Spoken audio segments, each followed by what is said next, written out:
Добро утро назад во студиото. Ова е последниот разговор што го подготвивме во утрински брифинг за денешното издание. А наша соговорничка е младата режисерка Хана Миленковска. Вие можеби ќе речете дека не сте млада, но сепак сте од помладата генерација театарски режисери. Со која што сакав да поразговараме за вашите проекти, за иднината на театарот, бидејќи вие сте иднината, но сакам пред се да ве прашам за една друга тема која често се истакнува кога се во прашање некои буџетски линии, кога се зборува за за позитивни политики спрема младите. Сакам да ве прашам како е да се биде млад уметник во Македонија денес? Па не знам дали имам објективна дистанца за да почнам да зборувам за тоа, веројатно еден ден подобро ќе знам да одговорам. Но за самиот факт што сум повикана овде, тоа значи дека создавам нешто. Можноста да создаваш нешто денеска во овој миг во светот ваков каков што е привилегија на некој начин. Така да се биде театарски уметник денеска можеби едно од најинтересните времиња во кои што можеш да бидеш театарски уметник. Се соочуваме, со финансиски кризи, се соочуваме со редукции на буџети за култура. Тоа не е само случај кај нас, дека да во светот е така.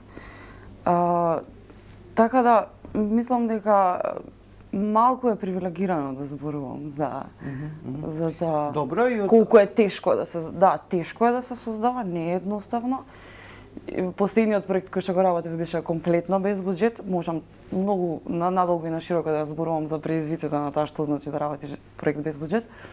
Но во исто време знам дека имам привилегијата и сигурноста да можам да исчекорам во таков чекор. Некои луѓе немаат. Добро, значи според вас се е во ред со тоа да доволно имаат младите шанси, пристап до институциите, доволно институционалното работење, се е значи како што треба? Па не. Добро, да. Ако го позиционираме така прашањето, не. Затоа што она со кое што јас се соочив сега во изминатиот проект и во изминатите независни проекти е дека особено за независна театарска сцена имаме прекрасни простори за работа, кои што, например, институции како МКЦ и Јадро, кои што се секогаш отворени да примат млади нови луѓе, но поради преголемата поварувачка се случува оптеретување на тие простори, просто можноста за квалитетна продукција во некој нормален ограничен временски рок не е нешто на кое што можеме да се надеваме ради околностите. Има многу луѓе што сакаат да творат, а нема доволно независни простори. Сега, изминатиот викенд во МКЦ, вие беше изведена вашата најнова представа насловена Одлука. За каква представа и како тоа без буџет сте ја направиле, ќе ми кажете повеќе сега. Па, тоа беше нека идеја која што се роди сосема случајно. Пред 2 години јас решив да почнам со себе си да разговарам малку поинаку. Лична е мојата потрага за да го направам ова. И со текот на времето, прво идејата ми беше грандиозна и огромна, но околностите некако и животот и светот во кој живееме во моментот јас кастрија идејата во тоа едно малечко 45-минутно дело кој што излезе со 20 актери. Просто е, во еден миг почнав да размислувам дека поради тоа какви наративи сум прифатила и каков начин на живот сум прифатила, не застанувам почнувам да носам одлуки за кои што не застанувам да ги доведам во прашање. И потоа размислив дека тоа е веројатно проблем и на мојата генерација. И сакав да видам што понатаму. Што е проблем на вашата генерација? Неизвестноста, може би најголемиот проблем. Ние сме родени во неизвестност и во премногу информации. И оптеретани сме со повеќе дразби од колку што нашите предци се способни дури да испроцесираат. И целиот тој спектар на одлуки кои што требаме да го донесеме во текот на еден ден поинаков од можеби луѓето пред 20, 30, 50 години. Мислам дека тоа чувство на, ќе се изразам сега на англиски, на impending doom, што го имаме, дека ова време во кое живееме, особено сега, нема да навлегувам во геополитички објасненија, ама ова време во кое што живееме, особено сега, мислам дека е најнеизвестно време во кое што сме живееле. До сега? Да. Кое што е познато на... Добро. Добро, ајде по-конкретно за представата. Велите се работи за уметничко истражување, Да. 2 годишно, кое што потоа се претворило во представа. Како се случува тој процес? Вака, прво имав јас личен процес на истражување, каде што читав од развојна психологија до невронаука, да стигнеш до кој што можев да дојдам од научен аспект, бидејќи тука не сум доволно подкована.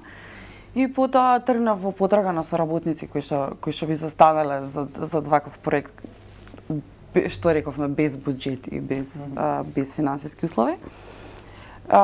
Специфично за процесот на работа со активите, заедно тестиравме методи на работа, нови методи на работа од веќе постоечки вежби на познати театарски практиционери, кои што ги адаптиравме за да служат на нашата цел, преку кој што ќе успееме да генерираме некаков материјал кој што има кој што говори.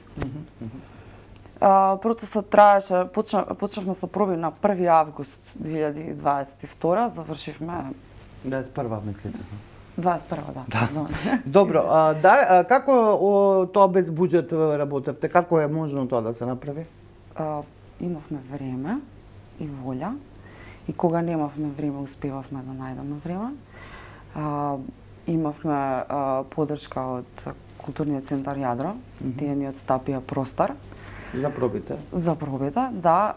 Сите соработници кои што ги повикувавме на кратки сесии, каде што тие би ни го дале својот стручен увид и своето објективно мислење.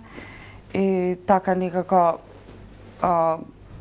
успеавме со неколку прекини, со неколку прелажувања на овој вирус што сите не демнеше, со неколку лични превирања, академски обврски, сето тоа успеавме да за ова време, затоа и траеше толку долго. Така. Како се надоврзува ова конкретна представа што насловена Одлука со вашите претходни представи кои што ги работевте во Театарот за деца и млади, како што е Селеџија, како се прави човек, Гига Мега Бајка и други? Односно, сакам да ве прашам каков театар сакате да правите?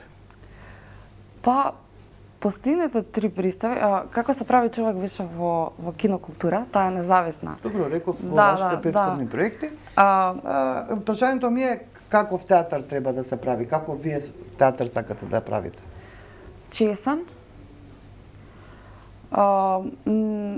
Може би заради околностите технички со кои што сум била досега соочена кога зборуваме за буџетски околности, не обременет со многу технички средства за да може да биде лесно преднослив, гласен и однесен таму каде што е потребен.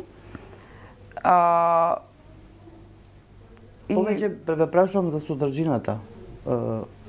Да, во ред. Па се трудам да бидам непосредна во изразот. Може би го имам оној проблем на младите автори кој што сакам многу да кажам, а не знам како да покажам. Но се додека имам што да кажам, некако тоа е тоа. Се додека имам волја за создавање, тоа е тоа.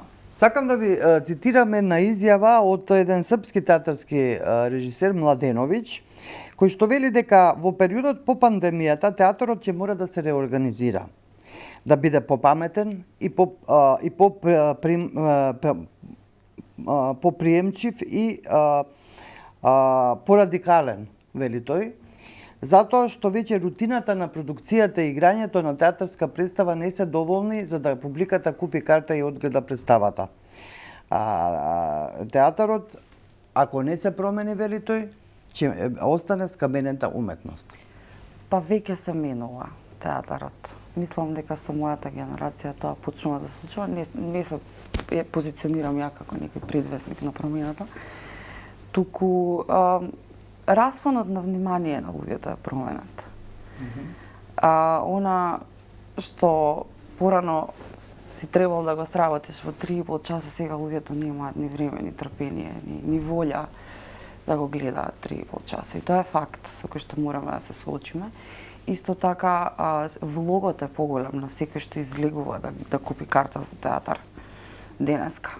Значи треба да пројде со сите бариери кои што ги праѓавме ние овие 2 години, пошто таа менот умот се менува со тек на време, навиките многу брзо се менуваат, особено кога станува збор за работи кои што се потреби на духот, кои што се уште кај нас ги гледаме како луксуз на некој начин.